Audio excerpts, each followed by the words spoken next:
Good evening and welcome to Newsfirst Review 360. You're with me, Joe Loudschool, and this is the pulse of Sri Lankan business. Well, today we have stepped out from our comfort zone and we are here in Colombo, just opposite World Trade Center, to your living room to keep you informed of the state of the economy and the latest business stories. We start the show with good news for the business community. If you are a potential investor, await more incentives from the government.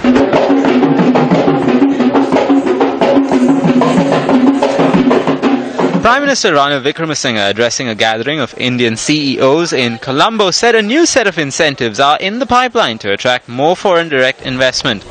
I want to encourage investments, both Sri Lankan and foreign, into Sri Lanka, which means a new set of incentives. It means a simplified system of taxation.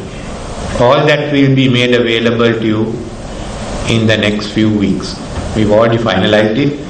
We've discussed this with the IMF, and with the help of the World Bank, we are identifying the specific sectors which should require more incentives than others. Premier Wickremesinghe was the chief guest at the Indian CEOs Forum, where the Indian High Commissioner to Sri Lanka was also present. Indian High Commissioner to Sri Lanka, Y.K. Sinha, said an Indian delegation is to arrive in the island to negotiate the Economic and Technology Cooperation Agreement. In fact, we are very grateful to His Excellency the Prime Minister of Sri Lanka. When he visited India last year, he proposed that we enhance this relationship and enhance the benefits that accrue from this relationship by concluding an Economic and Technology Cooperation Agreement by 2016. And I'm happy to note that the negotiations are going to commence shortly with the delegation from India, from the Indian Ministry of Commerce and Industry, coming to Colombo. The Indian CEOs Forum has over 53 members running successful business ventures that contribute to the economic growth of Sri Lanka. Investments by the group have crossed over $600 million with a revenue generation of about $1.1 billion. Bilateral trade with India has reached around $5 billion and investments worth $1 billion are in the pipeline. I think there is a growing interest in India to invest in Sri Lanka, and this is very much part of the Prime Minister's Neighbourhood First policy. And we are looking at how in our missions in the SAARC countries and in Sri Lanka, how we can facilitate easier business travel or business visas for people traveling between our two countries. And I think it's important to be promoting this two-way traffic because a large number of Sri Lankans visit India. Well, credit cards, something very familiar. Although the use of this is very convenient in doing transactions, the use here in Sri Lanka is at a very low level. Well, now in some news, Cabinet note has been granted for a national payment platform to encourage digital transactions and boost the use of credit cards. The Cabinet has given the green light to introduce a national payment platform to boost digital commerce and online transactions. The Information and Communication Technology Agency is tasked to implement the payment plan with the Central Bank of Sri Lanka. When implemented, the national payment plan will help businesses and citizens to make online payments in real time for services offered. According to the Central Bank, the total number of credit cards in use exceeded 1 million during the fourth quarter of 2014. The total number of cards in use during the first quarter of 2015 was 1,056,589. The appointment of Dr. Indrajit Kumaraswamy as the new governor of the Central Bank has ended the political standoff that threatened to split the unity government led by President Maithripala Sirisena and Prime Minister Ranil Wickremesinghe. We asked economists and business leaders what challenges the new governor would face in navigating the IMF loan program. Dr. Indrajit Kumaraswamy, assuming duties as the governor of the central bank, said his primary duty is to maintain the integrity of his post and the bank. The primary responsibility of the governor is to uphold its reputation and credibility. So, arguably my most important duty is to make sure that this organization's reputation prestige, credibility is upheld. And I intend to do my best to do that. Now, the appointment has some challenges, but in my view, there are great opportunities as well. Because this country, I think, has the potential to have a major leap forward in terms of its development trajectory. We asked economists to shed light on the uphill task the governor faces in navigating the IMF loan facility. So there are a few key challenges facing the new governor in his work at the central bank. Of course, rebuilding the public confidence and credibility of the institution. This is the key monetary authority. Matters a lot for Sri Lanka's global standing, particularly when we are going to international capital markets. And Dr. Kumaraswamy's integrity certainly will help in rebuilding public confidence in the central bank. Secondly, I think with the IMF program now well underway, the second big challenge will be managing key macroeconomic variables in line with what Sri Lanka has signed on to with the IMF. Particularly, we saw inflation in the last month breach the level at which Sri Lanka needs to get back to consultations with the IMF. So moving forward, that will be a key area to look out for. The third is, of course, the link between what the central bank manages, monetary aggregates, along with fiscal policy, so interest rates and how that fits with the government's cash needs. And we can see that even the IMF package has a lot to do with taxation. So how much of that tax reform agenda gets done, how much is politically feasible, that will also weigh on the mind of the new governor. I think finally one of the key areas is what's happening in the global economy, particularly after Brexit, what the fallout will be for Sri Lanka in terms of exports, in terms of tourism receipts, and also financial market volatility and what that means for capital flows into Sri Lanka and our borrowing. So that is a more medium to longer term as Britain's exit really gets underway. Those will be things that he will be looking out for and some of the key challenges. But inflation is a key concern. The other thing will be to build up reserves, which has been on a declining trend in the recent few months. And the other thing will also have to be to, reassure markets and be able to go out to international capital and raise dollar bonds. Cost of living, vehicle registrations and tourist arrivals. More of that after this commercial break. Welcome back. You're watching Best First Review 360 with me, Joel Outscoon. Well, today on Vital Statistics, we bring you the latest data and analysis of cost of living, vehicle registrations and tourist arrivals. Well, to speak on vehicle registrations, we are joined with an analyst from JB Securities. Nice to have you with us. Yeah. Thank you for coming. Well, my first question posed to you would be, well, we have seen during the past several months how the prices of vehicles have just hiked. At a very record rate. It has just hiked. So the registration of vehicles, how has it impacted? Has there been a significant growth or a decline? So compared to May, June has recorded weaker growth, largely due to the strength of the yen and also the higher duties which were imposed a couple of weeks ago. And this has affected the growth in June, and we can see this largely due to the fact that brand new cars have actually gone down by around 200 units, and pre-owned cars have actually gone down too by 450 units. Well, you said that the strengthening of the yen and also the hiking taxes has resulted in this curve where the vehicle registrations have seen a decline. In the same way, I would like to pose a question at you and ask you, has there been, if we take buyer behavior in the luxury segment, how has it affected?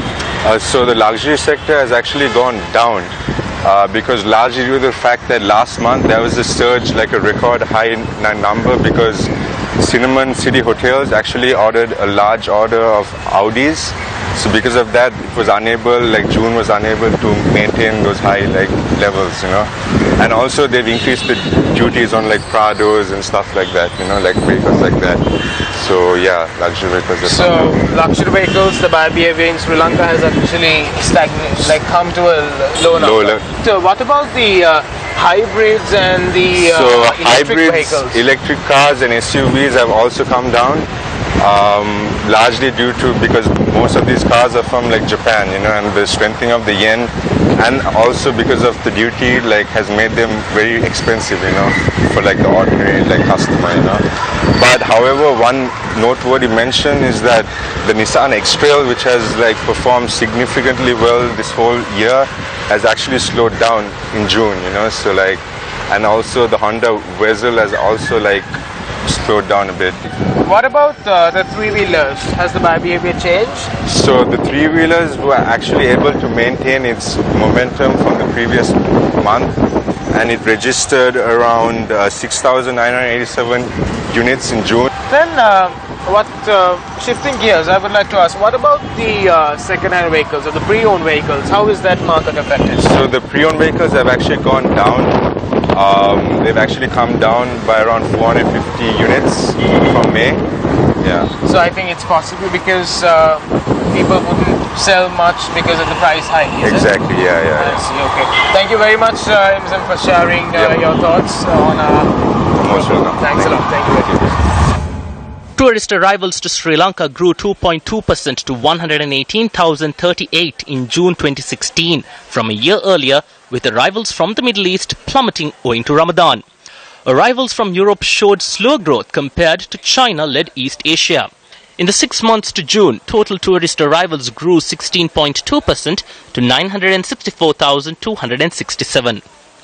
Arrivals from India rose 4.7% to 27,068 in June 2016, with arrivals in the 6 months to June rising 18%.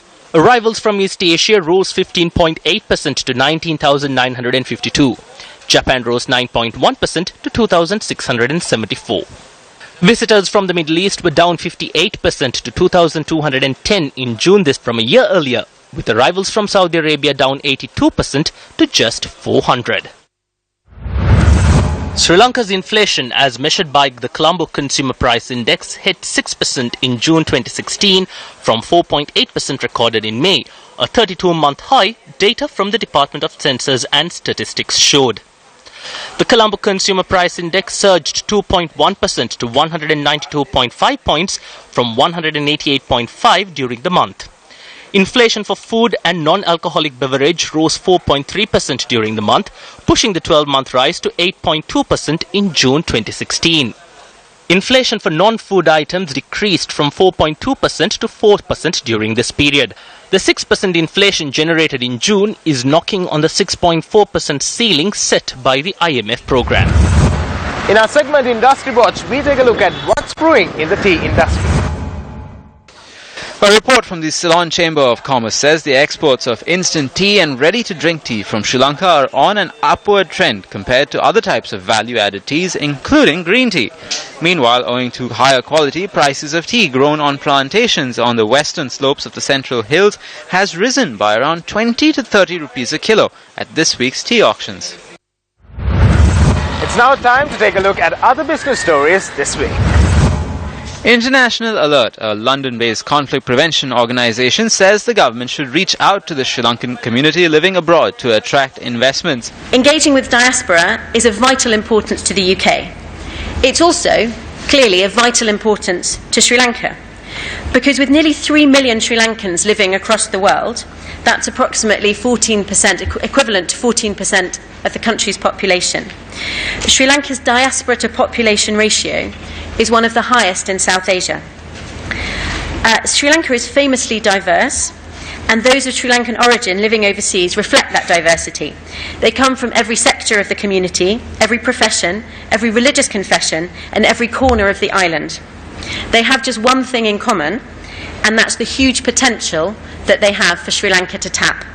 A diaspora investment conference is also in the pipeline. The investment is a key reason why the government of Sri Lanka would be interested in reaching out to its diaspora. And we're funding a diaspora investment conference to facilitate and strengthen the contribution of overseas Sri Lankans to ongoing reconciliation processes through identifying investment opportunities in the north and the east and in other less developed parts of Sri Lanka. Delivering the keynote address at the launch of the report titled Roadmap for Engagement with Overseas Sri Lankans, Deputy Minister of Foreign Affairs Dr. Harsha De Silva urged Sri Lankans living overseas to help rebuild the nation. If Sri Lanka is to benefit from the best the world has to offer and achieve sustainable progress and development, we cannot afford to become isolated among the world community. Engaging with overseas Sri Lankan community is an important part of rebuilding Sri Lanka and an area that the government is hoping to succeed. The report's recommendations include engaging the diaspora in combating poverty, strengthening remittances and knowledge transfer. Remarks made by Prime Minister Ranil Wickremesinghe on the state of the economy. That's coming up after this commercial break. Welcome back. You're watching BizFirst Review 360, the pulse of Sri Lankan business. Well, today on Speak Your Mind, we take a look at the highlights of the speech made by Premier Ranil Wickremesinghe to the Indian CEO Forum.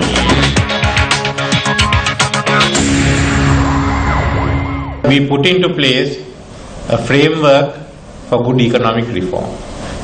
A national government, the two large parties and many other parties, and the opposition itself supports us on some issues and opposes us on others. Political stability is a prerequisite for economic development. Unless you put that in place, the economic reforms will not hold for a long time. 5-6 years of economic policies had resulted in a drop in the aggregate demand, which was met even before the general elections to the 2015 budget, which pumped in money to the system. Unlike many others who believe that economic principles matter, I believe that upholding economic principles also means that the welfare of the people have to be looked after. If they have no money to spend, forget about any economic reforms. And that's what the West, both USA and United Kingdom, has shown in the last few months. I must say, the measures we have we took in the last few months certainly have brought its rewards. When we went for the bond issue yesterday, we had about 5 to 6 times the money that we anticipated. That's good. That shows that we have the macroeconomic stability and the standby agreement with the IMF, which certainly helped us in the not only it helped us in the short term and will help us in the medium term. But what we see from that is a growth of 5.5%, and just that's not enough to fulfill our pledges. What is the plus point? We have become a part of the fastest growing region in the world, South Asia, in which India has become the engine of growth. So within this framework and the fact that the Asian engines of growth are still carrying on, people make dire predictions about the Japanese economy and the Chinese economy and the Indian economy, but all are surviving because in Asia we have learned the art of survival, and we have no intention of letting go of it. So what we are planning first is by 2020 to ensure the deficit is reduced to about 3.5%. All the investment incentives are of no use if you haven't got a stable economy, and that depends on your deficit. To reduce the deficit, we've also got to increase our revenue. We are hitting a world record that we had given so many tax cuts and stopped collecting taxes that our revenue was by 2014 was about 12% of the GDP. We hoped by 2020 it will go up to 16%. And that's one of the reasons for expanding the VAT without in any way affecting the essential items. And today the government decided as policy, we will ensure that 15 essential items are available to the consumer at reasonable prices, and where necessary, the government will not hesitate to intervene by subsidizing the prices. Unless you have the stomachs full and the pockets full, forget about any economic reform. That's what we should not call ourselves South Asian standard. That's the biggest problem that Sri Lanka, India and others do. We talk of South Asian standards. We should look at the Asian standards. Whether it be East Asia, whether it be Southeast Asia, let's look at all that. That's the only way in which Sri Lankans and India, Bangladesh and Pakistan will drive towards fast growth. Also have to focus on our public enterprises. That's been a big drain in the economy. Last year we certified we had additional 1.3 trillion rupees worth of debts which had been hidden away from the port, from the petroleum, from Sri Lankan and others. So we are going in for public-private partnership where it's necessary. We started with the Sri Lankan Airways. As you know, the expression of interest were called for a few days ago. There are some other ventures which we will divest by end of the year. As you know, the Hilton Hotel or the hotel developers, the famous Hyatt Hotel, of which less said the better, and Lanka hospitals will be amongst those that will be offered.